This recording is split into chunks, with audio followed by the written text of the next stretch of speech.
Well, welcome to Partners in Ministry. I'm your host, Dan Smith, and today I'll be joined by AJ Doyle from Wildwood Collective in St. Charles, Iowa, and our special guest is Jennifer Hartwig. Welcome, AJ. Welcome, Jennifer. Thanks for joining me today. Thanks for having us. Yeah. Hey, AJ, to get things started off, why don't you just tell us a little bit about Wildwood Collective and what your role is now in foster care? Yeah, Wildwood Collective is an organization, really it's a movement of churches who are coming alongside families before, during, and beyond foster care. And the goal is not small, it is to transform the foster care experience. So really, how can we change the reality that there are not enough homes, not enough families, not enough support for kids in foster care? Okay. Jennifer, you're one of those families that's been supported through this process, isn't it? Yes, very much so. Yes, so, thankfully. Yeah. How did you first hear about the whole idea of foster parenting? Yeah. So we started attending Saylorville Church in 2015. We were looking for a new church home.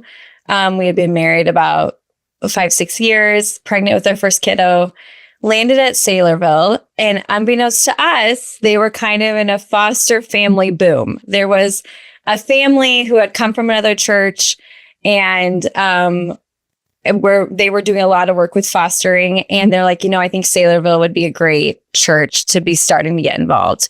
And so they were doing a lot of education and mentoring and encouraging families. So there was all these families getting licensed, and in God's providence, he placed us in a small group where the leaders were in the middle of getting their license. So for the next year, we watched them go through that process.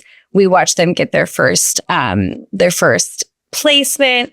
And so while we're studying the Bible together and having community together, they're also faithfully educating all of us and sharing their hearts and how God led them to that. And then we also got to come alongside them when they brought in their placement. And of course, none of us really know what to do, but they would say, "Hey, we need clothes. Here's what size. Hey, we could use meals." So we all kind of learned on the job. And then, so about a year into that, our church held an evening that was devoted to education about foster care in our county, in Polk County. So this original family, the McLeods, they shared statistics. They shared what the needs were. And I think God had just been priming our hearts that whole time. We didn't know it, but he had been laying those seeds and really educating us. And so when they kind of laid out exactly what the need was, within 24 hours, we're like, we're in. So, so it was just kind of God's providence. And he used, in that 24 hours, I went to my cousin who, we are very close, and she knows my heart. And I kind of was like, "Hey, this foster care thing, and, but I just don't know when." And she goes, "Sounds like you better do it now, because delayed obedience is disobedience." So I'm so grateful that she spoke that into my life. And two, like, we were pursuing the Lord at the time, our own relationships with God. We were aligning ourselves with him. Again, it wasn't like we were like praying about it, but we were pursuing him. And so when you pursue him, and he drops a bomb like that on you, like, we were ready to say yes in that moment. So, and my husband, his father is adopted by a relative. It's a complicated story. It's not really foster care centered. So it wasn't really one that like, oh, we were driven by that. But what it did do is it was already a normal thing to do for him. So I think on his side, sometimes you hear where a husband is kind of hesitant, and he's like, I'm where I am in life because of adoption. So that kind of helped him make it a 24-hour decision. You're around stuff like this, and there's a point where it becomes, instead of a story about other people, all of a sudden it starts to get rather personal. And you begin to think, maybe this is something that we ought to be checking out, or this might be something for us. Can you point to any particular thing or time when it was like, uh-oh, maybe this is what we should be doing? Yeah, I think it was in that watching that presentation. But that was kind of the clinch. But I think just being in this family's home on a weekly basis, we're like, they're normal people. And these are actual children. I think it's really easy to have a blind eye to foster care. If you don't see them, they don't exist. But to see these kids come in and their first placement, man, he gave them a run for their money. This wasn't anything super easy. And I thought, oh, you could just cuddle this baby. He was an older kiddo who he went for it with them. But to see their commitment, to see their perseverance, and to see God's love on display in this way in their home, it made it like, okay, this is doable. Because I think there's this persona that you have to be a superhero, and you have to be perfect. And I love my friends, but I know they're not perfect. So I think that day in and day out, seeing it on display was huge for us. Sure. Well, what kind of questions did you and your husband have to work through before you could actually say yes to the idea of becoming foster parents? Yeah, we are probably a little bit of an anomaly. We didn't have quite as many things to work through, but I think part of it is, again, God in his providence had set our lives in a way to really be good candidates for foster parents, in that we have an incredible community. We have both sets of our parents have been in full-time ministry. So we knew their hearts were driven for ministry. So we knew that that would be something that they would support us in. Although we did have a conversation with them, because we knew that we would need that help, because we kind of went the route of having biological babies and fostering babies at the same time. And we knew we would need that extra support. My husband is a CPA, so he wanted to know the logistics, and he wanted to know, will this cost us anything? Like, what, are we paying for everything? Once he knew that, like, what that looked like, he could move past, that. But yeah, just, is this something that we can successfully do with the way our lives look like, and being in a church that was foster care centered, and having a family we knew would support us, and even friends around us that we knew would, it made it that easy. Yes. So I know there are some situations where people don't have that. And so they really have to start thinking through a little bit deeper. But for us, it made it a little bit easier.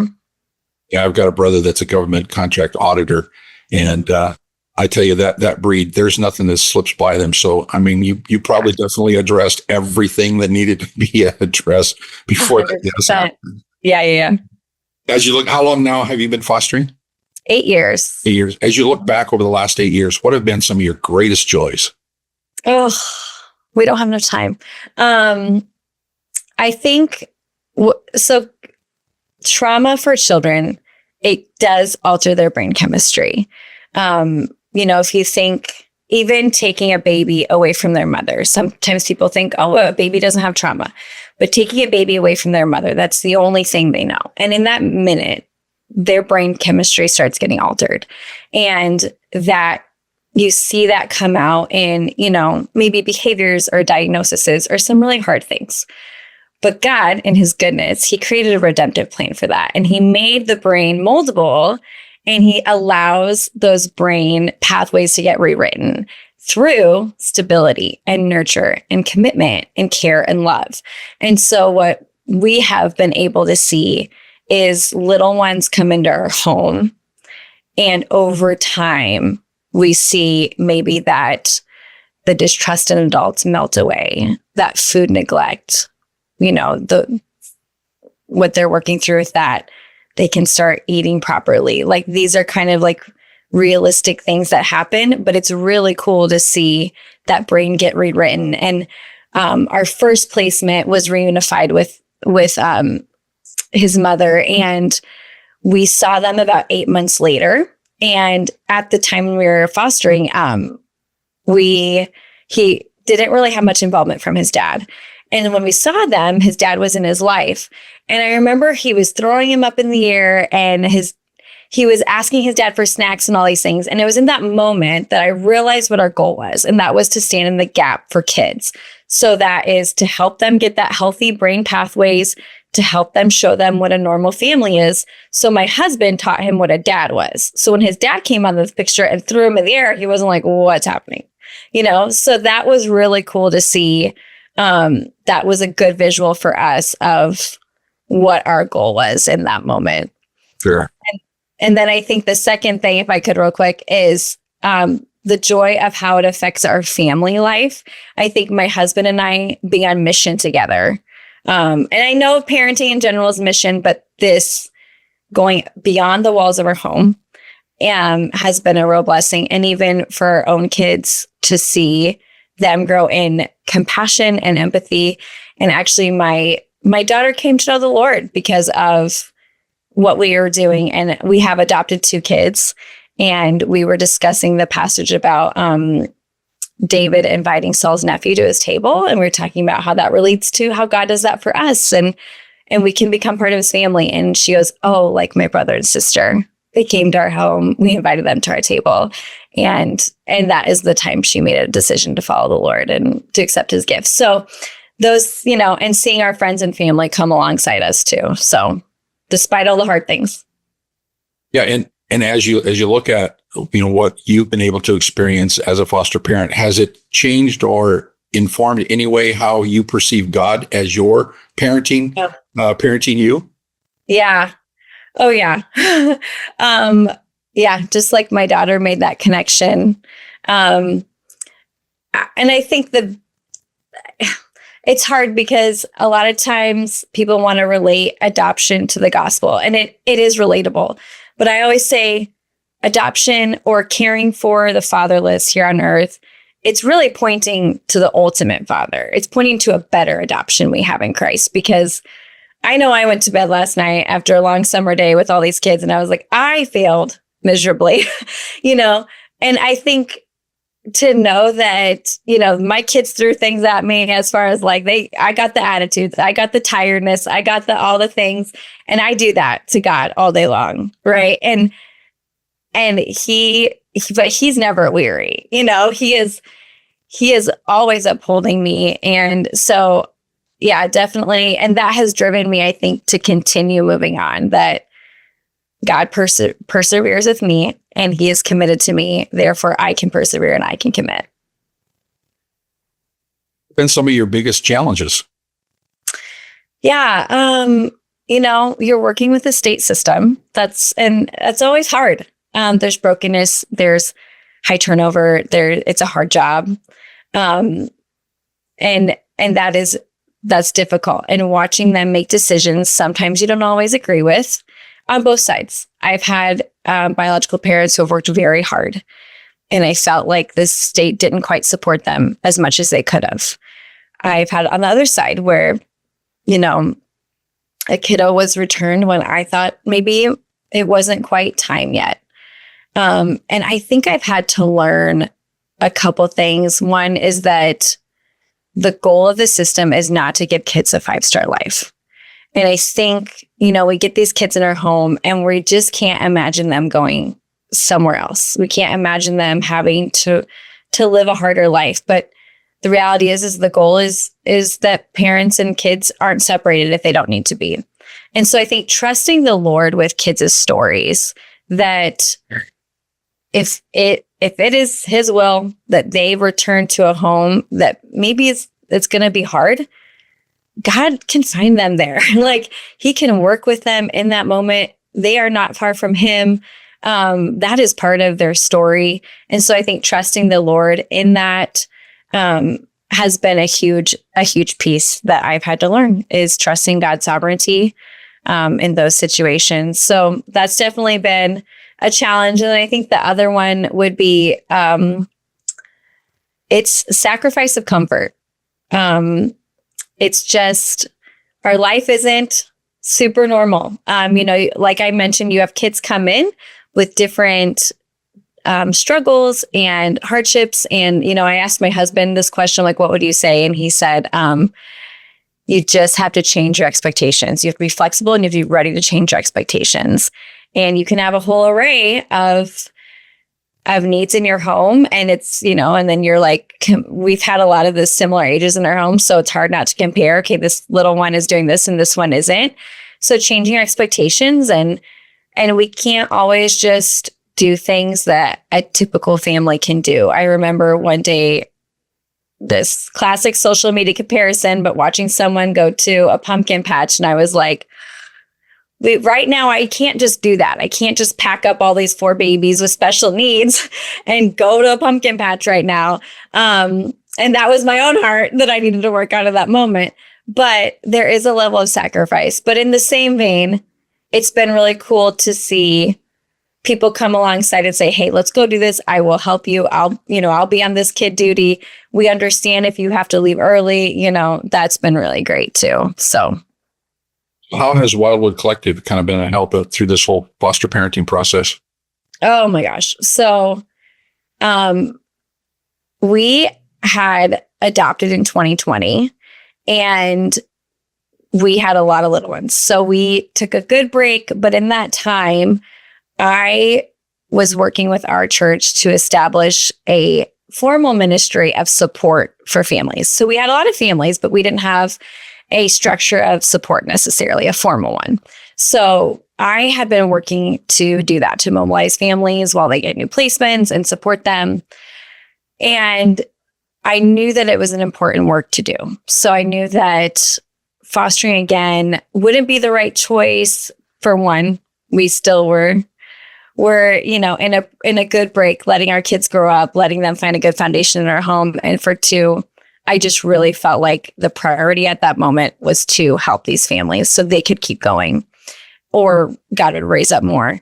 And I was, doing a grassroots ministry is a lot, and it takes time, and we have a big church, so it's a big ship to move. And I finally met AJ at the Hope Conference here in Des Moines, and she explained exactly kind of how it worked, what it would look like to have partner with Wildwood Collective and have them in our church.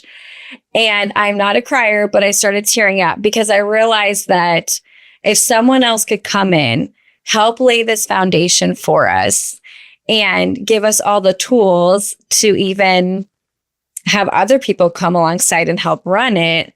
In that moment, it wasn't just, oh, I'm going to have help. It was, maybe I could foster again. If I don't feel like I have to be the one to run this, maybe we could foster again. And in that moment, God started turning our brains again. And I mean, he really turned our life around. He led us to actually buy a new house so we could have more kids. Again, my CPA husband was breathing into a paper bag a little bit. God, are you sure? Are you sure this is what you have for us?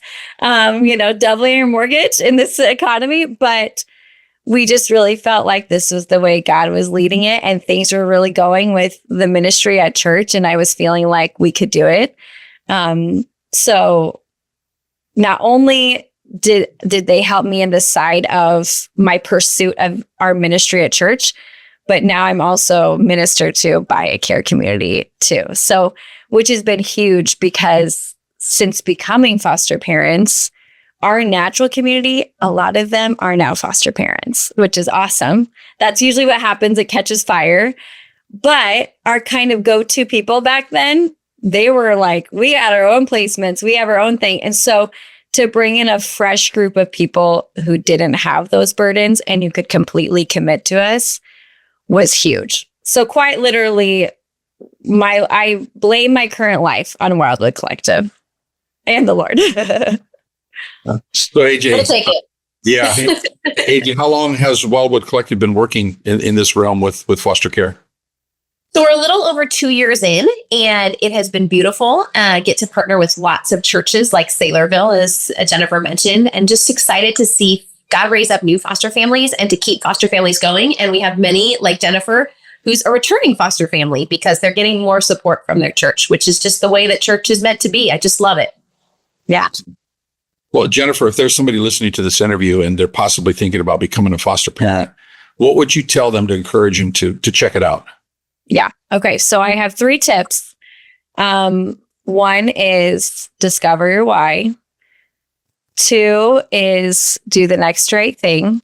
And 3 is get involved with a foster family. So I say discover your why, because we don't want people becoming a foster parent because it's a shiny new ministry. It's important to know that foster care, the goal is always reunification. And I say it doesn't matter the reason why the child came into foster care. You could think of a terrible, horrible thing. The goal is always reunification. And so I always tell people, if you can if you can be in a mindset where you can think, I'm ready to help families, whatever God has, I'm ready to help families, then this could definitely be a good option for you. I know a lot of times people want to view foster care as a way to grow their family. There's definitely kids that are waiting and in need of a forever homes. They're often older. They often have more behaviors and struggles. If you can match that need, absolutely, we need that 100%. But otherwise, you just need to have a really good attitude toward helping families in need in general, wherever the way that God takes that. And then getting involved with a foster family. That is our story. We saw it up front. We brought that proximity in, and that is exactly how God raised our awareness. And not only did we we actually saw the children, but that family mentored us in what it's like to navigate the system. I teach the licensure classes for the state to become licensed families, but we don't always teach specifically how do you write an email to an HHS worker? How, what should you expect with visit schedules? And so they would kind of share with us what was going on and really got us attuned to that world. So they kind of became mentors. And then when we were licensed, we had a family, really good friends of ours, who wife was totally on board, husband wasn't.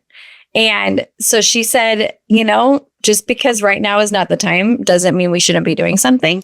And so they kind of became our yes family. And anytime we asked anything, they said yes. And wouldn't you know, they just adopted a little girl about a month ago. So God used our situation, either good, bad, and ugly, to help them get used to the idea. And then what was my third one? Next best step. Thank you. Do the next right thing. See, this is why AJ's here. Do the next right thing. I say, what is the next right thing? Is it maybe you have a coworker who does foster care? Maybe you don't even know them that well. Maybe you asked if you could do lunch someday. Maybe it's reaching out to your church and saying, hey, we're kind of thinking about this. Does our church have any ministries? Maybe it's, if you're local to the Des Moines area, you're going on the Four Oaks website and signing up to attend an orientation. Whatever you think God is just kind of like nudging you toward, just do that next thing. And I know people who have gotten all the way to attending the first class and then discovered that this wasn't going to be the thing for them, but it led them to get really involved in ministry at their church, maybe partner with Wildwood Collective and become the advocate role or whatever it is. So just do the next right thing and God will lead you to where you need to go next. Or maybe he'll bring it back around. I just got an email the other day. Someone said, we went to that first class and it wasn't time, but now is the time. But I think if they wouldn't have gone as far as they did before, they might not be coming around again. So, yeah. In Iowa, how many children are there that are looking for that forever home, whether it's being reunited with their biological family or whether it's a different family? Yeah. So right now in Iowa, there's usually about 4,000 kids in care. Usually about 1,000 of them are in need of a forever family, not a new adoptive family. So what are some of the reasons why there's such a big gap between the number of kids that really need placement or need that forever home versus places that are available? Yeah. Well, as Jennifer mentioned, trauma is hard and working with the system is hard. And so what we find is that families step into fostering and sometimes they find that it is tougher than they expected, or they start the process and find that it's really challenging. So we don't want to shy away from that because the truth of it is about 50% of foster families don't make it the first year. So we recognize that. The difference is with support, they could make it. So what we know is that when they have support from their church, about 90% of them will be able to make it in fostering. And that's exactly what Jennifer's talking about, is finding ways to build support through the local church. That's what we do to help bridge that gap. Because right now, for example, just in our community, there's been a little over 1,000 kids in care in Polk County this year. And yet there's less than 250 foster families. That is a big, big gap to cover. And if we're only seeing 50% of foster families make it through the first year, we just will never close that gap. But if we invite other people in, there are so many people sitting on this kind of cusp of saying, maybe it's time, or maybe it's time to return again. Maybe we could do it one more year. Folks who are questioning whether they could say yes again or for the first time. And with support, we think they could. Mm-hmm. If I'm watching this interview and I'm a foster parent and I don't have that kind of support, but would really like to get it, how could somebody connect with Wildwood Collective and get that started? Well, they can reach out, of course, to Quaker Dale and have them put in touch with me if they've already got a connection there, or they can come to our website. Just send us a note. I would love to reach out and share how it works. It is a beautiful, amazing way to see churches step into this space, step into the gap for kids, step into fighting for families, as Jennifer said, and help raise up those who are called to it, who God is asking to step into this space. So reach out to us. We'll walk you through the whole process. We have all kind of in a kit, everything you need to get up and running as a church. And we love to partner with churches to do that.